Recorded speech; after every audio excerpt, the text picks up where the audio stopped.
मेरे जो अभी परसों ही एक फ़िल्म रिलीज़ होने वाली है, उसका नाम है प्यार के दो नाम, और ये सिनेमाज़ में रिलीज़ होने वाली है। तो मेरी 10 फ़ीचर फ़िल्म जो मैंने आज तक करी हैं, उसमें से ये पहली सिनेमा रिलीज़ है। बहुत खुशी है और बहुत एक्साइटमेंट है। उसके बाद काफ़ी स्लेट ऑफ फिल्म्स मेरे आने वाले हैं, जो मैंने लास्ट ईयर की थी, ईयर बिफोर लास्ट की थी। उनमें से एक Z5 पे आएगी, ऑक्सीजन, जो कि एंड ऑफ मई में आएगी। और एक लखनऊ में हमने एक अच्छी बड़ी फिल्म, अविनाश दास डायरेक्टर हैं, उनके साथ शूट की थी। जावेद जाफरी, विवान और अवंतिका भाग्यश्री की जो बेटी हैं, उनके साथ हमने शूट की थी लखनऊ में, इन गलियों में उसका नाम है। वो जून में आएगी, ईद के दौरान। और फिर एक बड़ी फिल्म है कंट्री ऑफ ब्लाइंड, जो कि ऑस्कर रेस में भी गई थी, फाइनलिस्ट, ऑलमोस्ट लास्ट 3 फाइनलिस्ट में पहुंची थी फ्रॉम इंडिया। और वो रिलीज़ होएगी एंड ऑफ जुलाई। उस फिल्म के साथ मैं जा रही हूँ अभी सऊदी अरेबिया। गवर्नमेंट का एक फ़िल्म फेस्टिवल होता है जो कि बहुत बड़ा होता है, 10th ईयर है इस बारी। पहली बार उन्होंने इंडिया को शोकेस किया है, और इंडिया से सिर्फ एक फ़िल्म दी है, जो कि है कंट्री ऑफ ब्लाइंड। तो उसकी मैं टाइटल प्रोड्यूसर भी हूँ और मेन कैरेक्टर भी हूँ। तो दोनों मैं जा रही हूँ, an invitation from the government to Dhahran, जो वहाँ पे इथरा करके बहुत बड़ा कल्चरल सेंटर है, उसमें वो फिल्म प्रीमियर हो रही है। कंट्री ऑफ ब्लाइंड एक्चुअली एक स्टोरी है। H.G. वेल्स करके एक बहुत फेमस राइटर होते थे, तो उनकी एक शॉर्ट स्टोरी है, उसकी एडेप्टेशन है। और बहुत ही अलग तरीके की फिल्म है, जहाँ जो हमने दूध पत्री, जो श्रीनगर से ऊपर है और भी ऊपर है, वहाँ पे हमने पूरा एक गांव बनाया था। और इसकी story is about about a village which has sightless people, sightless not blind, sightless people. और वहाँ पे एक माउंटेनियर आ जाता है जो देख सकता है, और उसकी चैलेंजेस जो होती हैं इस गांव में रहने की। It's a very very different story. उसकी वजह से जैसे ये शूट हुई है, और ऑलमोस्ट 1800, लेट 1800 में हमने सेट करा था। तो जिस तरह से शूट हुई है उसकी जो स्टोरी है और परफॉर्मेंसेस हैं, उसकी वजह से इसकी सिलेक्शन हुई, USA में रिलीज़ भी हुई। As far as Heena is goes, Heena fits the character absolutely perfectly. तो मैं उसकी माँ का रोल प्ले कर रही हूँ। 2 बड़ी एक्ट्रेसेस हैं, जो दोनों मेरी बेटियाँ हैं, एक हीना है और दूसरी अनुष्का सेन है।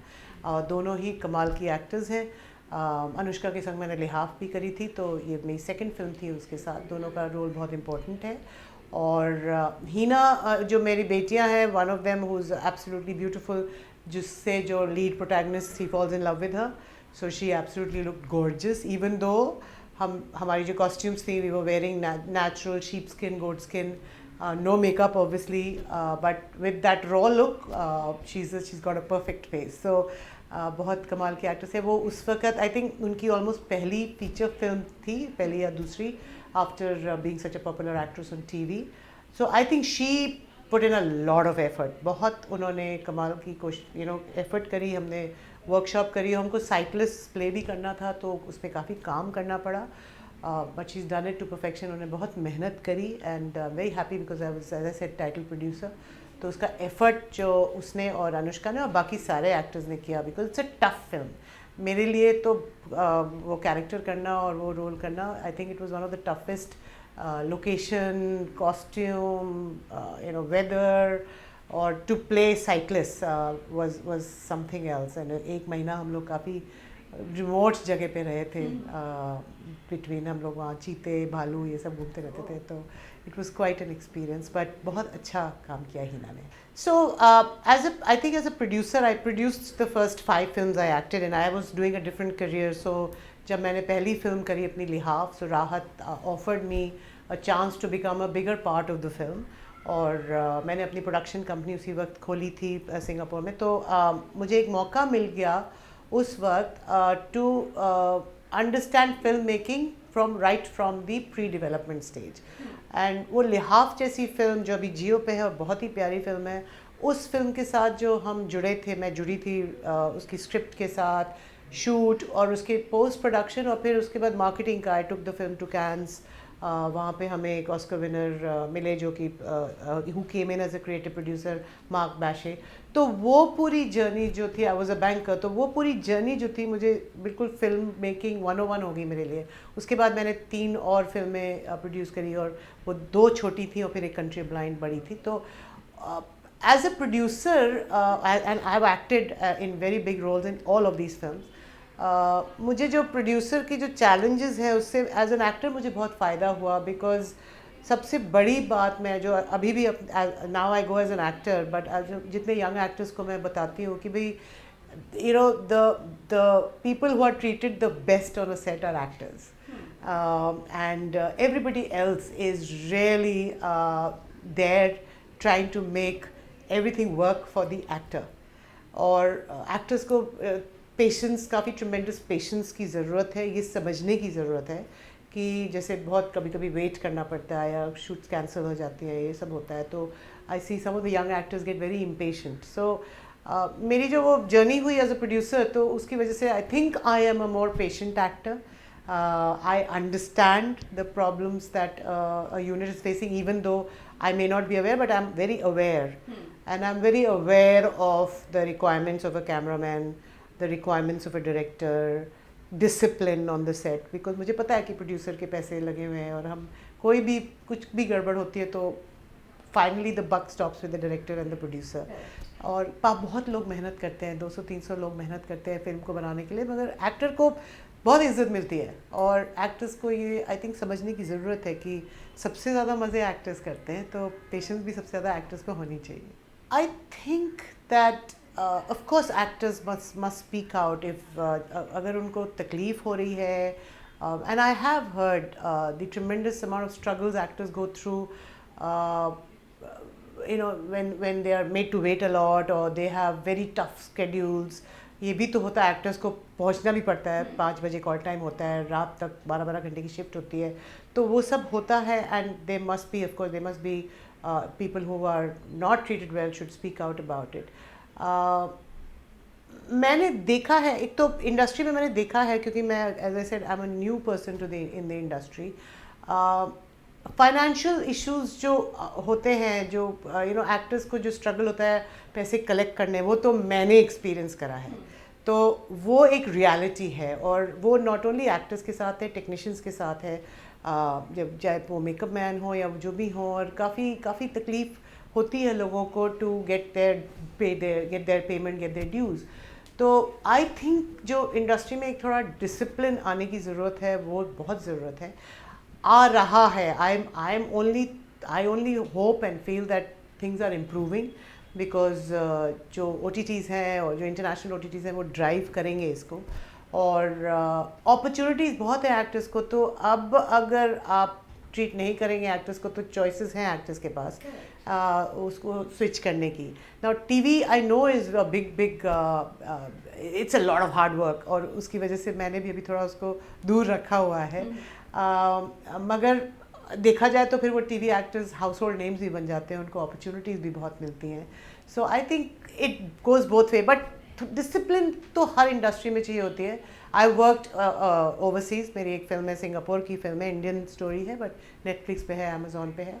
उसको हमने सिंगापुर में शूट किया था. वहाँ का डिसिप्लिन और यहाँ का डिसिप्लिन में काफ़ी फ़र्क है. So I think that's what needs to come here as well. We've actually, right from the beginning, I actually set very international standards. तो मैंने, as I said, सिंगापुर में भी करा, और मैंने थिएटर लंदन में भी करा. उसके बाद अभी रिसेंटली BBC के साथ एक सीरीज़ करी है, अमेज़ॉन. उनके कॉन्ट्रैक्ट्स बहुत अच्छे होते हैं, स्टैंडर्ड होते हैं, इंटरनेशनल क्वालिटी के होते हैं. तो उसमें ये सब अफेयर्स वगैरह ये सब नहीं होते हैं ना. दीज हैपन जब प्रोडक्शन हाउसेस को कुछ एक वो बाउंड्रीज बनानी पड़ती है, बट उसको कॉन्ट्रैक्ट में लिखना I don't think is the right way to do it. I think contract should only be work related, और कॉन्डक्ट होना चाहिए. कोड ऑफ कॉन्डक्ट, मैं बैंकर रह चुकी हूँ, हमारा कोड ऑफ कॉन्डक्ट होता था. और code of conduct as a banker होता था कि आप पहले होता था कि आप शादी नहीं कर सकते कॉलीग्स के साथ, बट ये तो होता ही है. अभी शादी अलाउड हो जाती है, तो ये तो होता है कि उस सेम डिपार्टमेंट में नहीं रह सकते आप.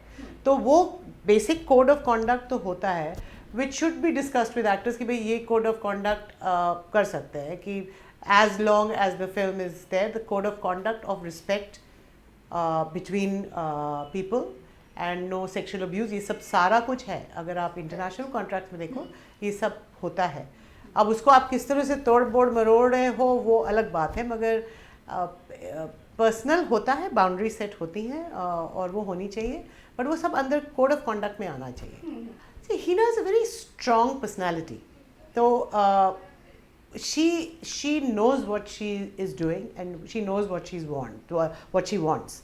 और उनको जब कैरेक्टर को एक्सप्लेन किया है तो वो काफ़ी सजेशंस भी देती हैं और उसको एक्सप्लोर करती हैं उस कैरेक्टर. तो the directors have to understand that strong female personalities who are involved in the project, who are involved with the film and with the character, will have their own, what should I say, take on, point of view and take on it.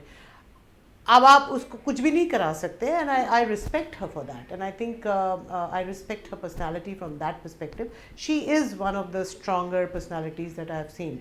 Now, the strong personality, some people can take it negatively also, you know, but females, when they're strong and assertive, are called aggressive. तो बस ये जो है, और ये मैंने अपने banking career में भी देखा है, यहाँ भी देखती हूँ कि जब विमेन बोलना शुरू करती हैं तो उनको अग्रेसिव बोला जाता है, एरोगेंट बोला जाता है. So that is very, pull down भी किया जाता है. तो ये सब तो विमेन के संग चलता ही है. So I think that's why you have so many conversations about her. She is strong, she is beautiful, she gets involved in what she is doing, she knows what she wants, and she lives life at her own terms, and so I respect her for that. So उसमें actually 2-3 USPs हैं. तो पहले तो प्यार के दो नाम के बारे में मैं बोलूँगी. वो almost fully has been shot in Aligarh Muslim University. Aligarh Muslim University मैं बहुत घूम चुकी हूँ overseas में भी, universities में. Is one of the most beautiful campuses I have seen. बहुत आइकॉनिक यूनिवर्सिटी है, बहुत कम लोग जानते हैं उसके बारे में, और आज तक सिनेमैटिक हिस्ट्री में उन्होंने किसी फिल्म को अलाउ नहीं करा है अंदर शूट करने के लिए. इवन अलीगढ़ मनोज बाजपेयी की was not shot inside Aligarh Muslim university. तो ये पहली फिल्म है जहाँ लोगों को कैंपस और उसके बहुत खूबसूरत ऑडिटोरियम वगैरह देखने को मिलेंगे. सेकेंड उसकी यूएसपी है कि उसमें जो रिलेशनशिप्स एक्सप्लोर करे गए हैं. सो प्यार के दो नाम का एक्चुअली उसका जो हम लोगों को मतलब समझ में आता है फिल्म का, is from you give love and you receive love, and that's the two aspects of love. और उसको different relationships में explore करा हुआ है. तो young love का explore करा है. मेरा किरदार, I play the head of department of English literature, and मेरे husband is the head of department of Urdu, and we are both very strong personalities. और हमारा relationship आपस का और हमारा अपने स्टूडेंट्स के साथ रिलेशनशिप भी एक्सप्लोर किया गया है. So I play a very important part of the narrative, and I thoroughly enjoyed shooting, because as a head of department of English literature उन्होंने जो मेरा गेटअप दिया बहुत अनयूजुअल है, बहुत अनयूजुअल है. और आप अलीगढ़ में you will see a English head of department in that kind of styling. बहुत मज़ा आया मुझे. So watch all my films जो आने वाली हैं. अभी almost 5 films रिलीज़ होंगी between now and July, August. So please watch all my films. अभी पहले भी रिलीज़ हो चुकी है मेरी. लिहाफ जियो पे है, और एक बहुत खूबसूरत बिफोर लाइफ आफ्टर डेथ, बहुत ही खूबसूरत फिल्म है, बहुत अवार्ड विनिंग फिल्म है. बहुत नेटफ्लिक्स पे भी है और अमेज़ॉन प्राइम में भी है UK USA में. तो वो देखिए. और अपने कंट्री ऑफ ब्लाइंड जो कि पूरा ऑस्कर का रेस करके आ चुकी है, वो भी रिलीज़ होएगी जुलाई में. बहुत बिग स्क्रीन फिल्म है, तो बिग स्क्रीन पे देखिए. लखनऊ वाली फिल्म भी बहुत बहुत खूबसूरत है इन गलियों में. सो या very excited, please watch. And for actors, my young actor colleagues, and even all the actors, I say that enjoy the opportunities you're getting आजकल, and try to make the most of it, and be patient, and and be calm.